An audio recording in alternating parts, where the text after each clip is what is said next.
Assalamualaikum warahmatullahi wabarakatuh.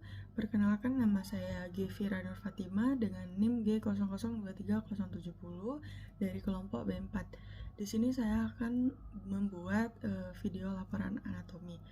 Nah, yang pertama itu pada suatu hari si Patrick itu pergi ke dokter karena merasa penisnya itu tidak bisa ereksi dan ejakulasi.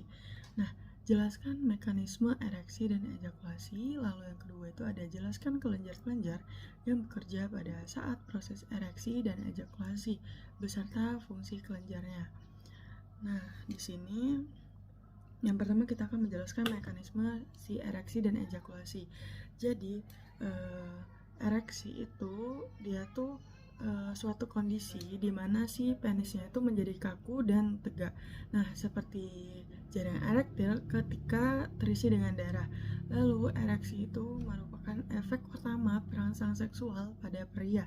Nah, di situ rangsangan itu diterima oleh sistem saraf parasimpatis dan menstimulasi aliran darah arteri yang menuju ke penis, di mana jaringan erektil itu terisi oleh darah dan penis menjadi keras dan memanjang. Nah, sini kita bahas mekanisme ereksinya. Nah, jadi mekanismenya itu dia tuh berkaitan dengan saraf parasimpatis. Jadi awalnya dia itu rangsang seksual, misalnya berupa rangsangan dengan penglihatan, perabaan, maupun pemikiran, khususnya tuh terhadap hal-hal yang berkaitan dengan seksual. Nah, yang kedua, dia itu ereksi itu disebabkan oleh impuls saraf parasimpatis segmen sakral medula spinalis melalui saraf-saraf pelvis ke penis.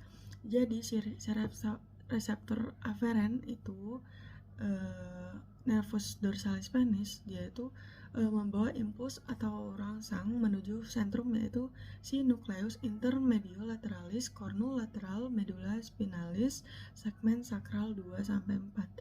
Lalu yang ketiga itu eferen itu oleh nervi eregentes itu yang merupakan serabut parasimpatis melepaskan oksida nitrat atau vasoaktif intestinal peptid selain asetikolin. Nah, si oksida nitrat ini akan mengaktifkan enzim guanilil siklase sehingga menyebabkan peningkatan pembentukan guanosin monofosfat atau disebut GMF yang dapat melebarkan arteri-arteri ini yang di penis itu ini dan jalan trabekula serat-serat outer polos itu di jaringan erector corpus cavernosus dan corpus spongiosum dalam batang penis. Nah, ini. Nah, lalu itu dengan melemasnya otot-otot polos pembuluh darah tadi, aliran darah ke dalam penisnya itu bertambah. Nah, menyebabkan lepasnya oksida nitrat dari sel-sel endotelial pembuluh darah. Maka terjadinya vasodilatasi. Nah, itu khususnya itu dilatasi arteri helicina dalam corpus cavernosumnya. Nah, di sini. Lalu darahnya itu masuk mengisi kaverna sehingga tunika albuginia itu terenggang hingga vena-vena yang menembus tunika terjepit, makanya aliran baliknya itu tertutup. Nah, lalu dia tuh tekanan tinggi di dalam sinusoid cavernosa. Nah, jadilah pengembungan jaringan erektil, makanya si penis itu keras dan memanjang. Nah, kita lanjut ke ejakulasi. Nah, ini gambar sebelah kanannya itu ejakulasi. Jadi ejakulasi itu penyemprotan quartz semen ke dalam uretra dan keluar dari si penisnya. Nah, ejakulasi itu dibagi menjadi 2 tahap, yaitu emisi dan ejakulasi, dan dipengaruhi oleh sistem saraf simpatis. Nah, emisi dan ejakulasi itu merupakan puncak kegiatan seks si laki-laki nih. Nah, ketika rangsangan seks itu menjadi amat kuat, pusat refleks medula spinalisnya itu mulai melepas impuls simpatis yang meningkatkan medula spinalis pada segmen lumbal 1-3. Nah, lalu dia tuh berjalan ke organ genital melalui plexus hipogastrik dan plexus saraf simpatis pelvis untuk mengawali si emisi itu. Nah, kita ke mekanismenya. Jadi reseptor aferen itu oleh nervus pudendus tadi, itu tuh sentrum akan membawa rangsang menuju nervus intermedio lateralis, lateral medula spinalis, lumbal 1 sampai 3. Nah, lalu dia itu rangsangnya itu yang dikirim ke sentrum tadi itu akan memberikan efek-efek untuk mengawali ejakulasi ini, itu dengan emisi terlebih dahulu. Nah, emisi itu dimulai dengan kontraksi vas deferens. Bisa dilihat dari gambar vas deferensnya itu. Lalu spermanya itu ke uretra interna. Nah, kemudian kontraksi lapisan otot kelenjar prostatnya itu diikuti dengan kontraksi vesikula spinalis. Nah, akan menyemprot cairan prostat dan cairan seminalis. Cairan prostat itu berupa asam sitrat dan fosfat asam. Nah, kalau cairan seminalis itu berupa fruktosa dan prostaglandin ke dalam uretra juga. Nah, lalu mendorong nih sperma itu bercampur dengan semua cairan di uretra interna tadi dengan mukus yang telah disekresi oleh kelenjar bulbo-uretralis yang kemudian akan membentuk cairan semen. Nah, lanjut pengisian uretra interna itu dengan cairan semen tadi itu tuh menimbulkan rasa penuh sehingga menyebabkan kontraksi musculus ischiocavernosa dan musculus bulbospongiosus yang menekan dasar jaring erektil penis dan juga menyebabkan kontraksi arteri helicina sehingga bisa mengalirkan darah ke venula. Lalu dia tuh menyebabkan nih peningkatan tekanan ritmis dan bergelombang di jaringan erektil penis di ductus genital serta di uretra. Nah, lalu dia tuh mengejakulasi atau mengeluarkan cairan semen itu keluar dari uretra. Nah, itu penjelasan dari mekanisme ereksi dan ejakulasi. Kita bisa lanjut ke vesikula seminalis, kelenjar prostat dan kelenjar bulbo-uretra. Nah, jadi vesikula seminalis ini dia tuh kelenjar yang berpasangan, ini terletak pada sisi dorsal vesika urania. Nah, bisa dilihat ini dari tampak posteriornya. Kalau dari ini kita bisa lihat potongannya itu. Nah, jadi dia tuh di dorsal vesika urania. Nah, saluran sekresinya tuh bersatu dengan ductus deferens menjadi ductus ejaculatorius dan berakhir pada pres prostatica, uretra, dan colliculus seminalis. Nah, sekretnya itu membentuk 50-80% ejakulat. Nah, fungsinya itu dia tuh menghasilkan fruktosa untuk memberikan makan sperma yang diejakulasikan, lalu untuk menyekresikan prostaglandin yang merangsang motalitas untuk membantu transfer sperma di dalam saluran reproduksi pria dan wanita. Lalu fungsi ketiganya itu membentuk sebagian besar semennya tadi. Nah, lalu yang keempat itu menghasilkan prekursor untuk pembekuan sperma. Nah, kita lanjut ke kelenjar prostat. Nah, kelenjar prostat ini dia tuh kelenjar yang nggak berpasangan, dia tuh terletak di bawah dasar vesika urania. Nah, di sini bisa kita lihat. Nah, lalu dia itu terbagi atas lobus dexter, sinister, dan medius. Nah, bagian dalam prostat itu dilintasi uretra pars prostatica yang ke dalamnya itu bermuara 30-50 saluran ekskretoris kelenjar. Nah, masing-masing kelenjar itu mengeluarkan sekret melalui kedua sisi colliculus seminalis. Nah, kelenjar ini tuh membentuk 15-30% volume cairan ejakulat.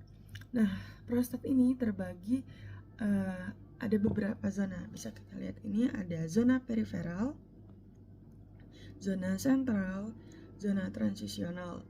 Nah, lalu kita lanjut ke fungsinya. Nah, fungsi kelenjar prostat itu dia tuh menyekresikan cairan basah yang menetralkan sekresi vagina yang asam. Lalu kedua fungsinya itu memicu pembekuan semen agar semen itu tetap berada di dalam vagina ketika penis itu dikeluarkan. lanjut kita ke kelenjar bulbo uretra. Nah, kelenjar bulbo uretra itu bisa dilihat ini yang kecil ini. Jadi dia itu kelenjar ini tuh berpasangan.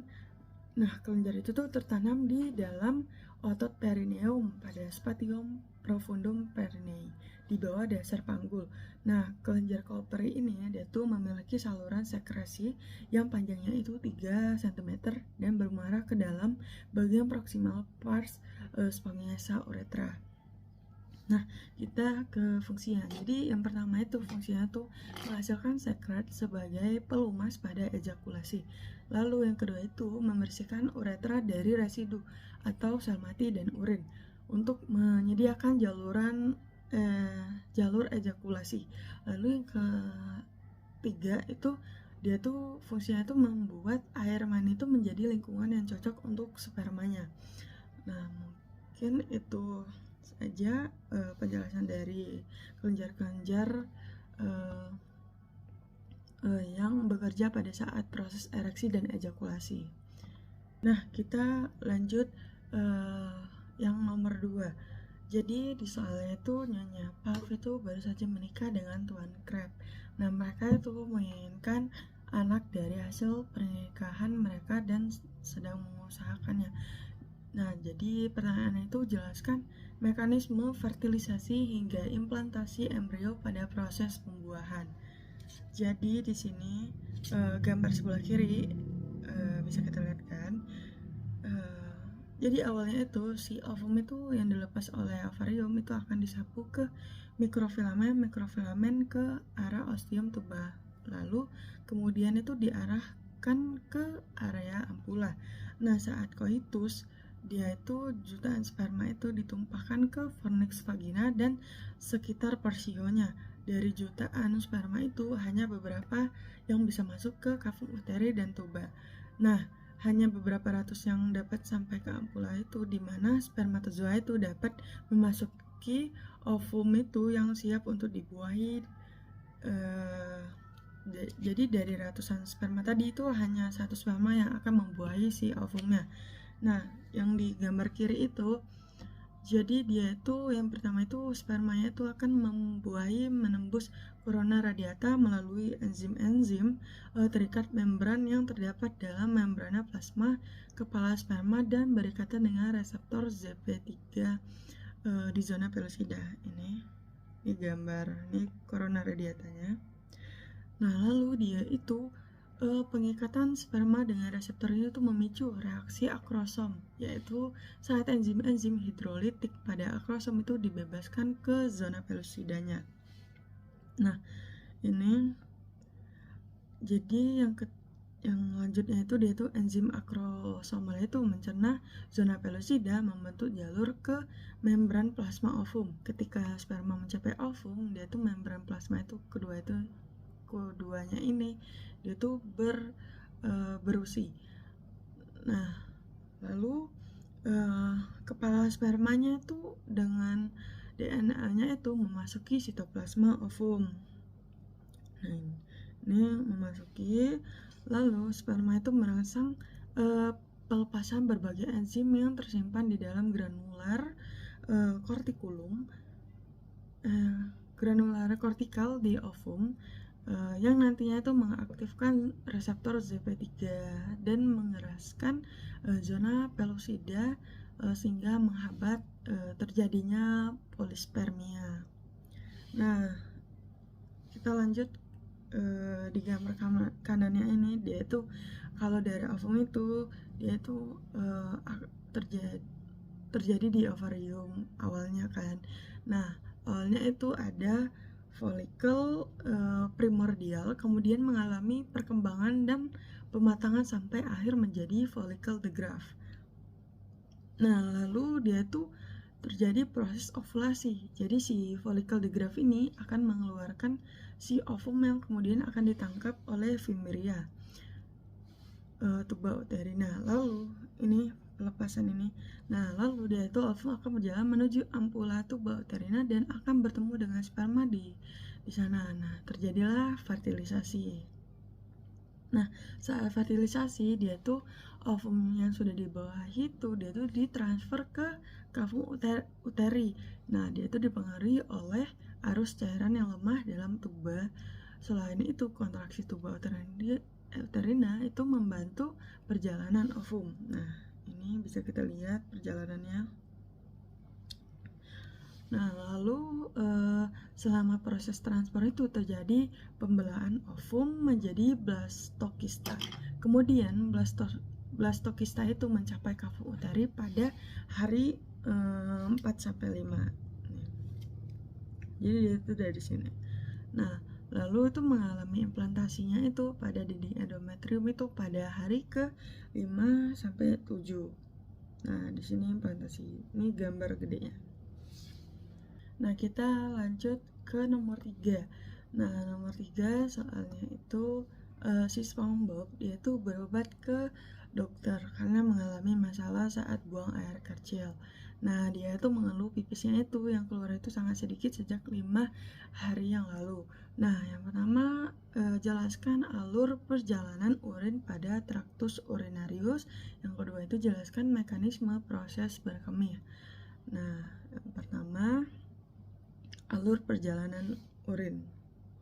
Nah, ini alur perjalanan urin. Jadi bisa dilihat itu yang gambar kiri itu pada wanita, yang kanan itu pada pria.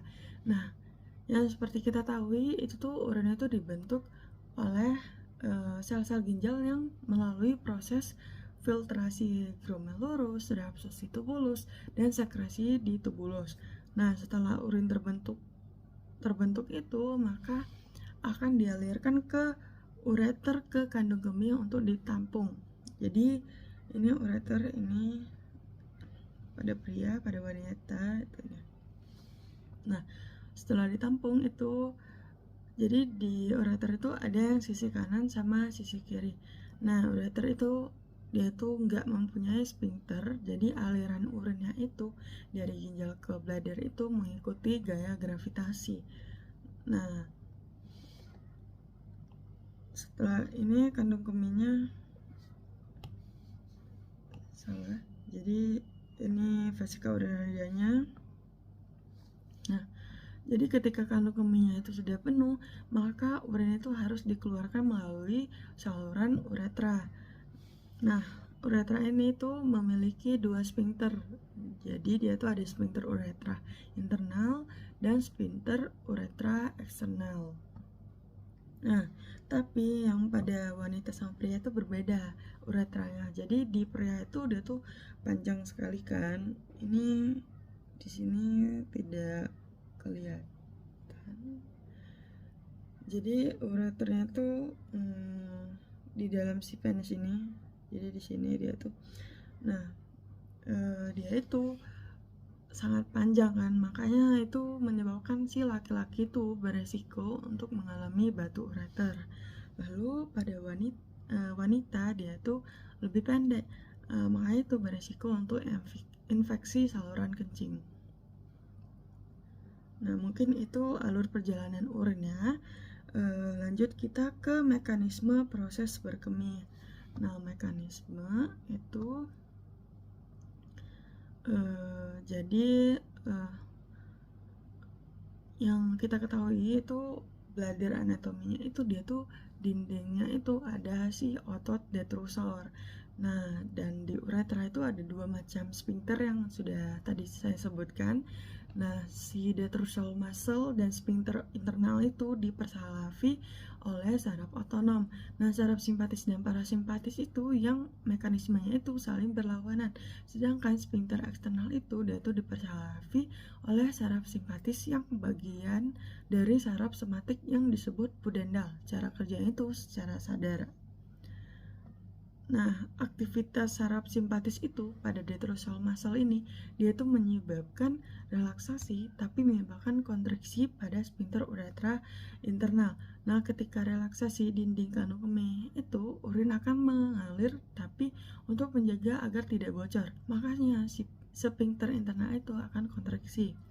Nah, sedangkan si aktivitas parasimpatisnya itu berlawanan. Nah, makanya itu parasimpatis itu menyebabkan dinding anak kemih itu berkontraksi sehingga tekanan menjadi meningkat dan menyebabkan ingin berkemih, tapi uretra interna itu relaksasi sehingga siap untuk berkemih. Lalu di sini fase berkemih itu ada dua, ada filling stage yang gambar atas sama voiding stage. Nah, jadi di filling stage ini dia tuh kandung kemih itu terisi secara progresif. Nah, ini jadi itu dia tuh terisi secara progresif hingga tegangan pada dinding meningkat melampaui nilai ambang batasnya. Nah, keadaan ini tuh yang mencetuskan lanjut ke tahap kedua tadi. Nah, kalau filling state itu pada keadaan normalnya itu kandung itu dapat menampung 350 sampai 400 mili urin sebelum dikeluarkan. Nah, yang kedua itu ada voiding stage. Nah, jadi dia tuh dimulai ketika bladdernya itu telah terenggang sampai batas maksimalnya, dia itu akan merangsang stretch receptor. Nah, di sini stretch receptor, lalu dia itu melalui saraf aferen akan menghantar impuls ke saraf pelvis yang ada di sakral 2 sampai 4 di medula spinalis. Nah, dia berjalan sini. Nah, lalu informasi dari saraf aferen itu akan menyebabkan dua hal, yaitu informasi akan terus ke otak, yang ini akan terus ke otak. Jadi si otak itu akan diberitahu kalau kandung kemihnya itu telah penuh atau terenggang maksimal. Nah, yang kedua itu seperti yang dibahas itu bahwa perangsangan saraf ini tuh kan menyebab aktivitas saraf otonom atau parasimpatis. Nah, karena berhubungan saraf pelvik dan saraf parasimpatis. Nah, jadi di aktivitas parasimpatis itu, ini bisa kita lihat, ini parasimpatis itu akan menyebabkan kontraksi dari kandung kemihnya itu, makanya keinginan untuk berkemihnya itu semakin tinggi. Nah, lalu relaksasi dari sphincter uretra internanya itu, ini internanya itu dia tuh membuat kita siap untuk berkemihnya. Nah, untuk bisa mengeluarkan si urinnya ini kita tuh harus relaksasi dari sphincter uretra eksternal. Ini relaksasinya. Nah, sphincter uretra eksternal itu dipersarafi oleh saraf somatis. Nah, jadi untuk menunggu perintah dari si otak itu, dia tuh perintah dari korteks uretral yang menyebabkan inhibisi dari aktivitas saraf ini. Nah, ketika aktivitas saraf itu sudah dihambat, maka sphincter eksternal itu akan terrelaksasi yang dilakukan secara sadar. Nah, mungkin itu mekanisme proses berkemih. Jadi itu saja video laporan anatomi dari saya. Sekian, terima kasih. Wassalamualaikum warahmatullahi wabarakatuh.